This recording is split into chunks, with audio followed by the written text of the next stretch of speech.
Hello everyone, welcome to the second Cyber Workshop demo in the Reverse Engineering series. We will be covering two problems that will help you get familiar with analyzing programs with GDB and dynamic analysis. First of all, note that we assume you've already looked at the write-up and the demo video from last week. If you haven't, check out the links in the description. It covers basic assembly and a brief introduction to reverse engineering. So here's our first problem. We have an executable called shortcut and we need to find the flag from it. If you haven't already, please download the executable from the challenge linked in the description and follow along. First thing we need to do is run the program to see what it does. It asks for a password, so let's just give it something random.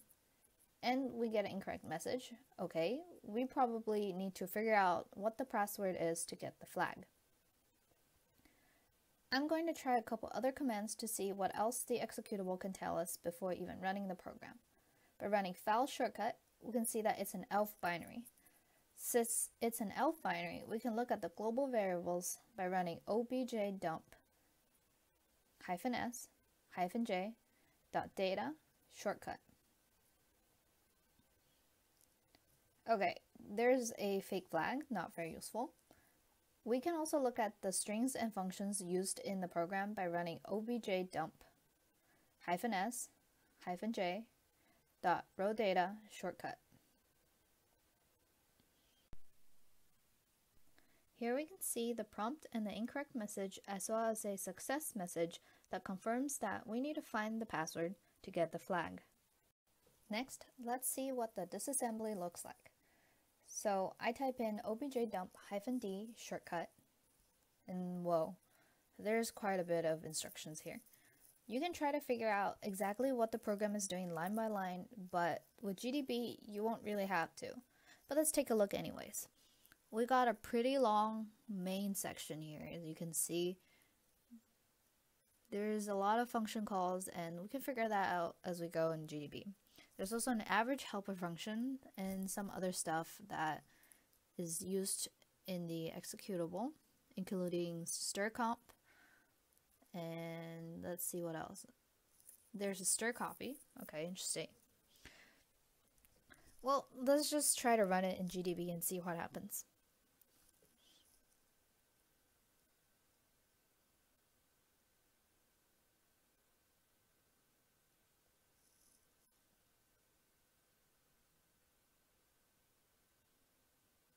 So I type in GDB shortcut, and we'll set a breakpoint at main because we know that's where the program will start. And we'll run the program. And I'm going to use the layout ASM window to see the instructions being executed as I go. Let's step over some of the instructions at the beginning with NI or next I. I'm suspecting the magic happens after the input is read in, so this earlier stuff probably doesn't matter. Also, one thing about GDB is that if you want to execute the same command as the previous command that you used, you can just type enter. Okay, we're stepping through. Oh, and you can see we've hit a loop. Notice that I think we went through a jump. Ah, there it is. So you see a unconditional jump. So no matter what happens, we'll always perform this jump. So let's step through. And we see that there's also a jump grader instruction right here. So that means that we're stuck in the loop until we meet some requirement where we will jump to a instruction mentioned here. So let's just set a breakpoint here to that instruction of 0x8000db0 so we can skip all of the iteration.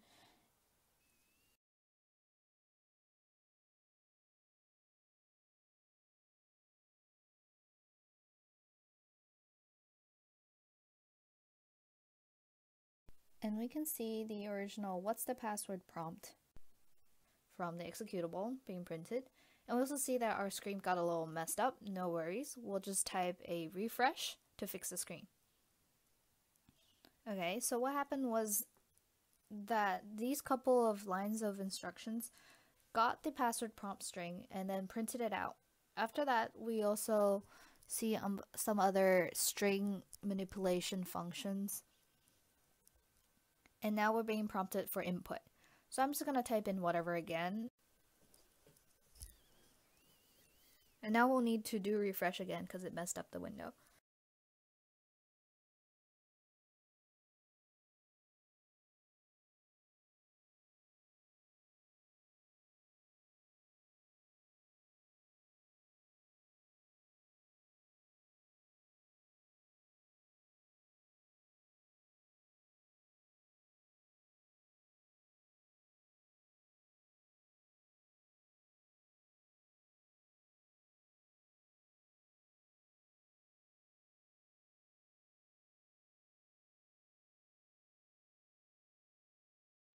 And now we see that there's a stir comp. And right before the stir comp, it is where the program is moving the pointer to a string from somewhere into the RSI register to be passed into stir comp.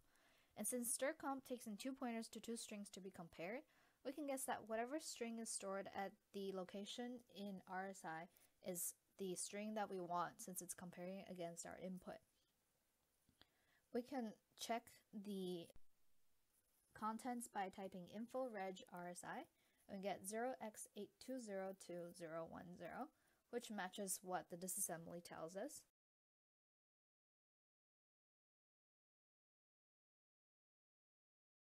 By running x\s 0x8202010, we find the string with some random letters and characters and numbers. Let's copy it for now and save it, just in case it is the flag. Let's keep stepping through the rest of the code to see we get the incorrect message and also exit the program.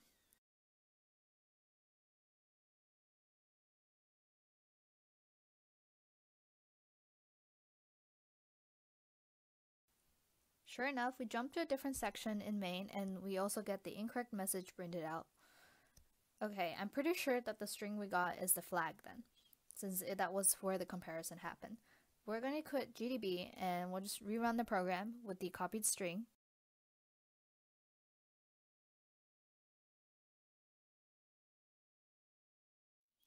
And perfect, that's the flag. As you saw, using the GDB spares you the trouble of looking at each line of code, so you don't have to read through code that is not necessary to solve the problem, and can easily print out the string stored at the wanted location. Okay, this is going to be the walkthrough for the second binary in our dynamic analysis workshop called Hungry. So let's just get started. So I have the binary right here, and the first thing that we want to do whenever we reverse engineer anything is just run it first, just to get like a preliminary understanding for how the program works. So I'm just going to run it. And okay, so we're given a menu, a list of items.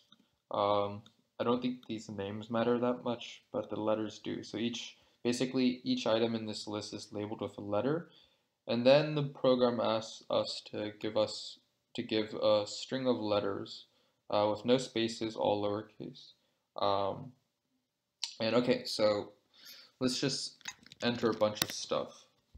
Okay, and then it prints out the menu for tonight, I guess, along with a list of 5 items, and then it just basically says that this is not the flag. And so just one main observation first. Even though we entered a bunch of letters, we only got back 5 items.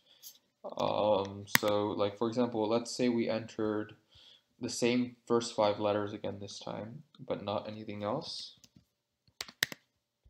We get the same thing, right? We get BAFRO, BAFRO, so nothing changed. So it seems like our output, or basically what matters, is the first 5 bytes of our selection. In other words, we're just trying to find a 5-character string that passes the program. If we enter any less, like just AAA, the program kind of hangs. And so it only actually finishes executing once we enter at least 5 letters in. And so let's just try figuring out how exactly this thing might work. If we enter all A's, right, we get back Similarly, identical entries. So we get B, B, B all the way repeated down 5 times, just like our A's repeated. If we enter like A, B, A, B, A, then we get B, J, B, J, B back. And so this tells us like two things. First off, one, it seems like each letter always corresponds to a single other different letter no matter what. So for example, A maps to B, B seems to map to J, A maps to B, B maps to J, so on. And this seems to be constant across both all executions, right? And also any position. So no matter where we place an A, it will always map to a B, and no matter where we place a B, it will always map to a J. Second of all, it seems like order is also preserved. If we enter like A, B, C, D, E, we had the A first and the B second in terms of what it maps to. So it seems like there's like a one-to-one correspondence between the first letter here and the first entry, the second letter here, the second entry, and so on. And so given that this is a reverse engineering challenge, we're trying to find the right combination of letters that passes the binary, basically. And now I want to start actually analyzing the program internals. So the first thing that we're going to do is we're going to do a little bit of static analysis, because that's always useful. So let's first of all dump all the static strings in this binary using this particular command called object dump. And this command with these flags basically gives us all of the strings in the binary. And so as you can see here, like all of the list entries like beef salad, millet, biscuits, so on, just like listed here. And we're actually going to be looking for this because we care about where exactly these values are stored, because ultimately this seems to be like the most useful part of the program, right? And like most of this stuff here is just like accessories, just flavor text. And so if we're looking for the menu tonight, we can basically first find the string here. And so let's see.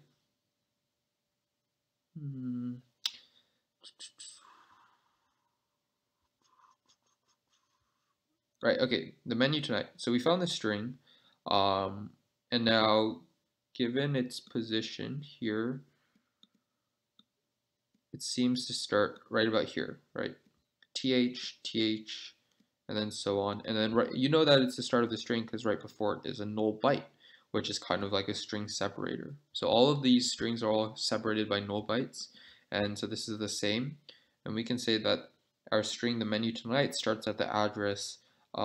This is 1320, this is 1321, 1322, 23, 24, 25, 26. So this string has the address 1326. I'm just going to record it down here.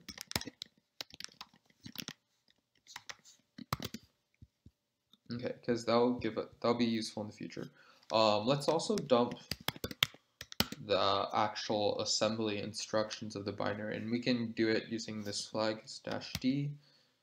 We're also going to specify the binary name, and boom. Okay, so we have all of the instructions of the binary. A lot of these things are kind of compiler generated, so we don't have to worry about it that much, but all of our user defined functions are here, like min, max, max profit, min profit, and most importantly main, because this is a function that actually gets called when we run the binary. And so as you can see, there are a lot of instructions to print out stuff, like using the puts, printf functions. This program is basically printing out all of this stuff. So we care about, like, in order to skip past most of these instructions, we care about when it prints this string specifically. And if you notice, object dump actually, oh, give me a sec. Let's just expand it. Okay, object dump actually does some helpful annotations for us. So as you can see, the way puts or printf works is that before it gets called, you pass in an address into a register. This address being some offset of the base instruction pointer. So for example, for this puts call, it is printing the string at the address 0xe0 plus the instruction pointer address. And that puts into this register here as expected. And so what object dump tells us is that this actually corresponds to the address 1238 in the binary itself. So for example, these instructions are at like BC7, for example, but the string that's loaded is elsewhere.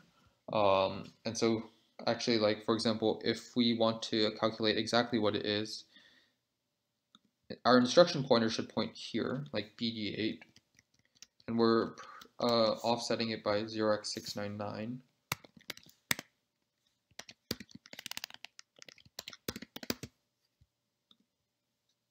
Plus 0x699.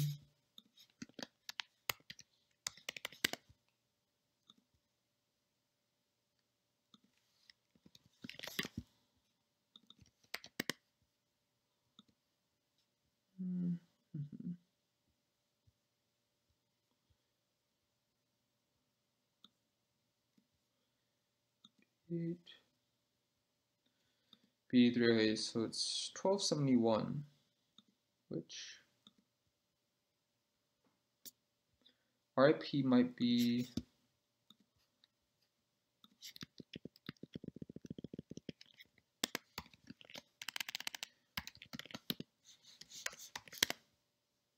okay, sorry, RIP points to the next instruction's address actually. So, but yeah, so like 0xbdf plus 0x699 gives us this address, which is exactly what object dump tells us, 1278. So if we want to find the place where the program prints out the menu tonight, all we have to do is look for the annotation which contains this address 1326.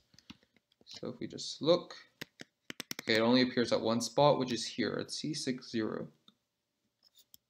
And so this basically tells us the important part of the code if we want to figure out where exactly this data is around here.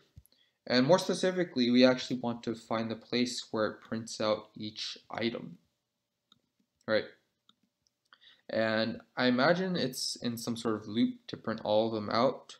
So let's just like find the string in particular that it uses. So for example, here it's using like a dash dash and then the name as well as the letter. So all of these are like custom format string items that change every single time. But what remains constant will be like this kind of string here. And so if you look in the static strings list, we can see that it appears here. And this matches the format strings as well, right? %C is the arbitrary character, and then %S is the arbitrary string right here. So if we see where the string starts, it starts about here, right?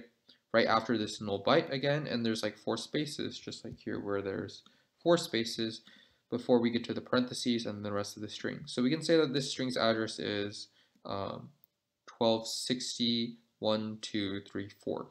1264. This is like the menu item. Okay, and so again, we can look at where this is printed in the code using object dumps annotations. So I'm going to search for 1264, and we actually get 2 occurrences. And the reason for this is actually because the same string is used here, right, to print out these items. And even though perhaps in the code there are 2 different string literals in different sections of the function, the compiler optimizes it because it sees that they're identical strings. They only need to point to the same place in the static string section because those things never change. And so more specifically, if we're looking for the second time that this gets printed, right, instead of the first time here, we want to look for the second occurrence of 1264. So it'll be this one. And as you can see, it's actually not far off from where the menu tonight gets printed. So this is the place where each item is printed. We can also see like a jump instruction right afterwards, like this jumps to C78, which is up here. And so you can see that it kind of like forms the loop here, which probably prints 5 times, right? Yeah, so it compares like a 0x4 to a value on the stack. And if 0x4 doesn't mean anything to you, well, it's basically doing incrementing probably from 0, right? 0, 1, 2, 3, 4, while it's less than or equal to it, so that it prints an item 5 times in total, right? Okay, so now that we have the actual address where it gets printed, CC0 right here, let's also store that information. Print instruction. Let's actually get down to analyzing this binary. So we're going to be using GDB, of course, and the first thing that we're going to do is start up our interactive console by just doing GDB and then the binary's name. So in this case, Hungary, and I want to set a breakpoint at main. Okay, and now if we just run the binary, we should expect before anything else to happen, it will hit the breakpoint, it'll stop, and then it'll give us back control of the shell. And so as you can see, it braked at this address, 0x, zeros, and then a bunch of 5s, and then a 4, and then AEE, which if you'll notice is actually different from where we set main to be. Main is set here at 0x AEE, but for some reason the actual address is this plus AEE. And this is what's called a stack offset, or like a binary offset. And basically when these instructions are all loaded into the memory space, they're not put at exactly this address. Instead, they're offset by a certain amount, in this case 0x, zeros, and then 5s, and then a 4, plus the original address. And this is known as like position independent executables. We don't really have to worry about that right now. But the main thing to remember is that this might be different across computers. So your computer, when you're running GDB, might not have the same offset as my computer when I'm doing the demo here. And so all of the things I'm about to do should be done differently, right? Using your offset when you're following this walkthrough at home. And so if we want to break at this print instruction, instead of breaking at CC0, we want to break at this address instead, right? This offset. And so let's just do that. I'm going to set another breakpoint at, another breakpoint at this address. And I'm using an asterisk to tell GDB that this is an address instead of like an identifier like main. So we're going to do it. It's going to set a second breakpoint here. And now if we run the rest of the binary, we should get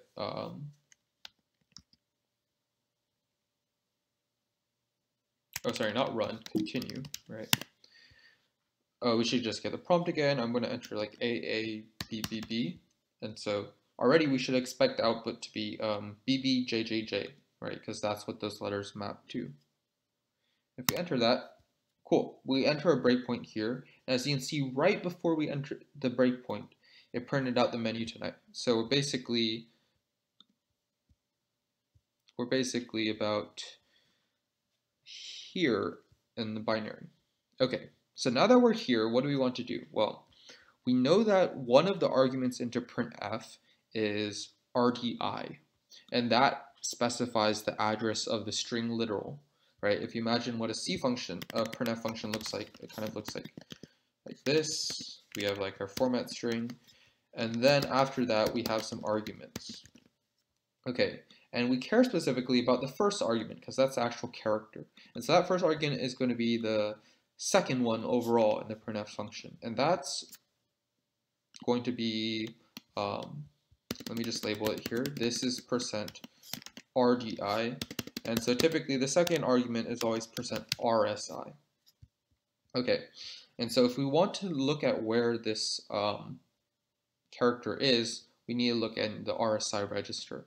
As you can see, right before the instruction that moves the proper string address into RDI, it also moves some register contents into %ESI, which, as you remember, is it's just the 32-bit equivalent of RSI.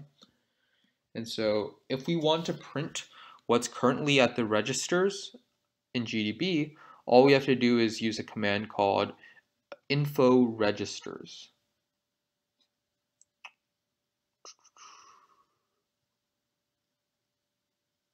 Right, okay, so cool. And let's just like confirm. RDI is not percent, sorry, 0x5s and then 264, which matches up where our menu item should be. Right, because if you remember before, the offset is a bunch of 5s and then a 4. So then when we add 1264, we get 5264 overall, which makes sense. And RSI here is the value 0x62. And if you don't immediately recognize what 0x262 is, well, it's this number, 98. And if we convert 98 to ASCII, we get B, which makes sense, right? Because that's what's going to be printed out. If we continue again, we'll see that we printed out B, which makes sense, and then we hit the breakpoint again because there's some sort of loop going on here. Okay, so now that we know where it is in terms of the registers, I kind of want to find out where it actually is on the stack. And so if we just trace the assembly upwards, we see that %ECX or RCX should also have the same value, right? 0x62, 0x62. And where was ECX coming from? It came from RDX, right? If you just look a little bit higher, this is kind of irrelevant to what we care about. Here, this instruction, it's moving %RDX offset by 0x61 into ECX. And so what exactly is happening here is it's basically taking the contents. So if RDX has something like 0, I don't know, it's saying that RCX is equal to RDX plus 0x61. Okay. And in this case, if our RCX is 0x62, then our DX must initially hold 0x62 minus 0x61. And that, what is that? Of course, that's 1. Okay. And so what exactly is it doing here? Why is it like calculating 0x61 plus this value? Well, if you notice, 0x61 is actually the ASCII value for the letter A, right? 0x62 is the ASCII letter for B. So if we actually take 0x61 plus any value like I, that's going to be the ith character in the alphabet. So 0x61 plus 0 gives you A, plus 1 gives you B, plus 2 gives you C, plus 2 gives you C, and so on. So it seems like our DX is storing basically like the index of the character in the alphabet. Hopefully that makes sense.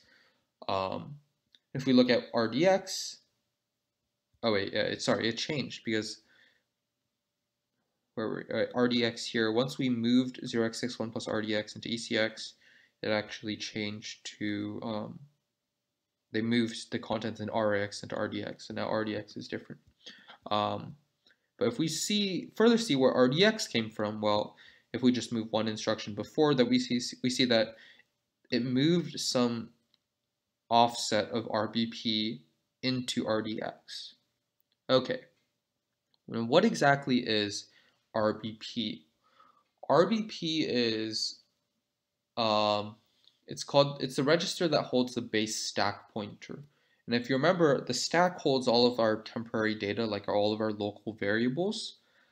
in memory. And so it seems like our original values are stored somewhere on the stack, which makes sense. And so an easy way to print out the contents of the stack is to just use the stack pointer, which is always going to be RBP here. There's actually a shortcut in GDB which basically is $SP. Okay, so let's just like print out some items from the stack. I'm going to use the x/ command basically to print out values in a specific format. I'm going to choose to do it in terms of words. I want to print maybe like 40 words. Each word is 4 bytes, and we're just going to display it as hex. Because it could be any bytes really. So x/40wx prints out in total 40 times 4. 40 times 4 bytes on the stack. Okay, and then we're just going to do $SP, which is a shortcut for the stack pointer. Okay, so we get this. And if you actually like look carefully, it seems to be 4 times RDX plus like minus 0x100. If we look at our BP, it's this value minus 0x100, and then it's also adding 4 times RDX. So that's kind of approximate, so I don't really care about that. So our variables are somewhere around here, at around E380. And so E380 is here, and if we look around, we see this curious value, 0x zeros, and then a bunch of 1s, which if you remember is what corresponds to the letter B, right? Because 1 plus 0x61 gives us 0x62. Okay, so it seems like it's kind of like an integer storing 1. There's another integer storing 1. And then it moves to 9. And there's another one storing 9. And there's another one storing 9. It's kind of suspicious. So if you remember to what we entered AABBB. Right, and so A's should correspond to the number 1, right? Because A to B and then B is 1. What is 0x09? Well, if we do the same method as before, because we always know it adds 0x61. If we add 9, the ASCII value for 9 is, hopefully you can predict it, J. Okay, so we have basically here B, B, J, J, J. So this portion of the stack right here is what stores our values. Okay. So using this information, where can we go from here? Well, we want to basically kind of look for where else in the program's instructions is it accessing these values, because these values are ultimately probably what's being compared as to like to validate the flag, like whether it's the correct letter combination or not. And so we can kind of look for the same place where it's doing minus 0x100 from RBP, because that'll be around here with like a slight offset, because it needs like probably RDX is the counter, so the counter starts at 0 and then like 0, 4, right? Because these are groups of 4 bytes, 0, 4, 8, 12, 16. And so that's kind of why it's multiplying by 4 times RDX and adding it to that address. But if we look for basically this, we'll find where else the program looks at these values. Okay, so where else does it look? Okay, so it does have a bunch of places, but as we see that it's like, this is where it loaded into the print function. And okay, so it's like called here, for example. And we're basically looking for,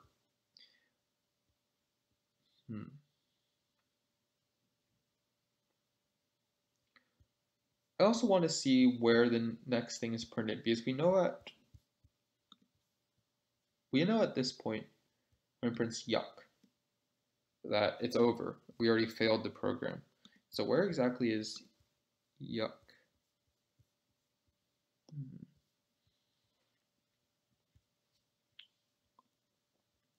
About here. And this is the success message right here. So yuck is at, there's 2 new lines before the yuck, right? 2 here. So it seems to start at here, right? And right before is some null bytes. So 13B0 is the address for the yuck string. And if we look for that, where that is, it's about here. 13B0, I assume 1340 is like the success string, so it's like performing some comparison, like if statement here. And if we look higher, we get these 2 references to our variables. And so let's just like look at what exactly is going on there.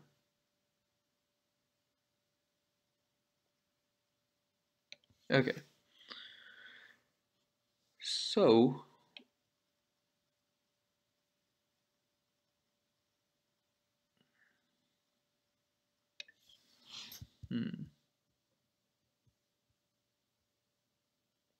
wherever it gets printed,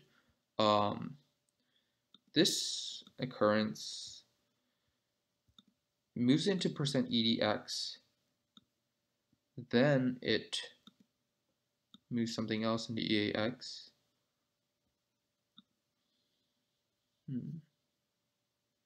We're basically looking for where it compares the value, right? Because ultimately it needs to compare it to something. So %edx does nothing here, there's nothing here, there's nothing here, nothing here. Okay, so we find a compare statement between EDX and EAX. I kind of like just want to make sure. So we have something here, EAX. What happens to EAX? It gets read to RDX. Okay, nothing really interesting here. And EAX. Right, nothing interesting here. All right, so this is basically the interesting part because it moves into EDX and then it compares it to some EAX value. And so where does EAX come from? Well, it's here. It's like some sort of offset, an offset of it. RCX plus RAX plus 1. RCX seems to be something. It doesn't really matter. Then it reads, interesting, it reads some address in the binary into RAX, and object dump actually labels it for us. It's this 202070 and then set. And so when you see something like this is basically a global variable in the binary. So that's pretty interesting. 202070. It's actually like really nowhere from anything else. So what is that 202070 exactly? Well, if we want to print out its overall address in Ghidro, or not Ghidro, in GDB, we need to add the offset, of course. So offset is going to be this.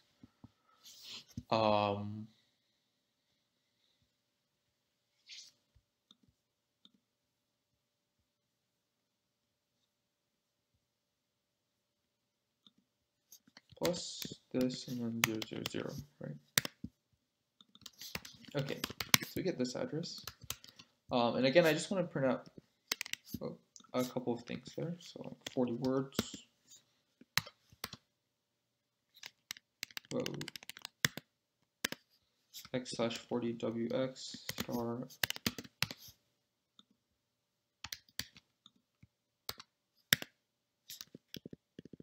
Okay, here we don't enter the asterisk. So this is just printing 40 words at this address. Okay, we get set, which makes sense. GDB also labels it for us because the metadata is basically in the binary here. Let's make it. Okay, looks like this. Set starts here, and then it lasts for quite a while here. Okay, so first thing that we see is a 9, then a 1, 3, and then 5, and then 1, and 7. and 0, 0, 0. So this seems like null, just like null data. So what we actually care about is, well, we see 5 values again, and they're all low. They're all lower than 26. And so intuitively, if it's comparing these values to our menu item values, it seems like this might be a proper thing to basically compare against. So what exactly are these values? Well, we can see what the menu items are just by adding 0x61 to them, right? Oh, and this is Python, by the way. It's just a helpful programming language that scripts some stuff for me, so I can just do these calculations quickly. Oh wait, not OR. We want to find the ASCII value of the character, so it's CHR. So the first one's a J, which actually, if we see, is a B, right? It maps, B maps to J. If we do it for the second one, T. Third one, 5. So it's a F. Then it's a 1, which is B. And if we remember, A maps to B. Then a 7. Okay. So right now, the string that we're trying to look for is JTFBH. Okay, well, the issue is, let's just like quit GDB for now. This is not the string that we enter, right? If we enter JTFBH, we're not going to get what we want, right? Because if you remember, the binary first transforms our string into these letters, and these letters are the things that actually need to map to, that actually need to equal JTFBH. And so rather than actually figuring out how the binary maps our characters to these characters, honestly, they're only 26, so we could basically just brute force, right? Brute force what every character maps to, because we always know it's the same value. So for example, we already know that A maps to B here, and we know that B maps to J here. So the string that we need to enter is actually halfway known. It's like B star star A star, where stars are our own unknown values. And so we need to figure out the rest. And let's just do it by brute forcing. So like, let's just enter A, B, C, D, E. We have B, we have J. Do we need P, D, or O? No, we don't. So the other characters are not in this set. So we just continue on to F, G, H, I. Take it as A, C, H, G, I. Do we need any of those? Oh, we need an H. So H in this case, well, H maps to itself, apparently. So we get H. Do we have T or F here? Because that's the rest of it. No, we don't. So let's just try again. E, F, G, H, I. So we didn't do J, K, L, M, N. We have G, E, F, S, R. Those are not. Oh, wait. We have F. We need F. So F is mapped from L. So we get this. And we need to find T. That's our last unknown. So that time we entered JKLMN, so let's just do OPQRS. OPQRS. Okay, and it seems like O maps to T. And so our overall string, it seems like, should be BOLA. I have no idea what that means, but I didn't make this challenge, Ellie did. But let's just try it out.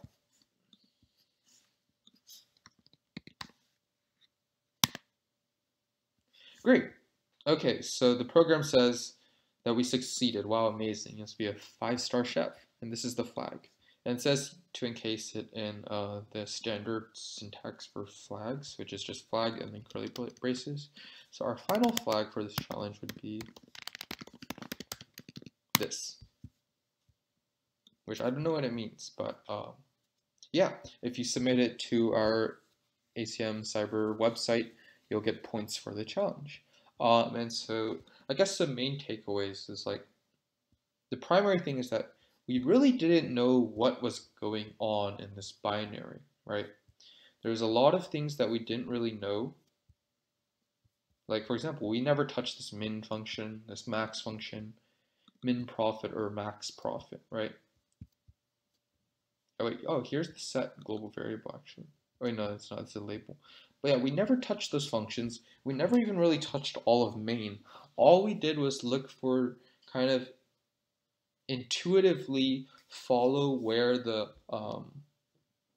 like the suspicious parts or the suspicious instructions are in the binary, looking to see whether it's like comparing stuff, and then basically make an educated guess about what we might want to pursue. Um, and obviously, this is a walkthrough. I'm somewhat aware of the solution already, and of course, like it will take longer when you're looking at a binary, like an unknown binary for the first time. But the point is that using this kind of dynamic analysis process, we could quickly figure out where is the important code and where is like just the fluff, and isolate that code, mess around with it, and solve the program, right? Just get the flag, because ultimately at the end of the day, that's all you need to solve a challenge, just the string, the flag string. Um, so hopefully this was a useful workshop for learning a little bit about how to use GDB and object dump together in order to solve a challenge with dynamic analysis. All right, see you guys.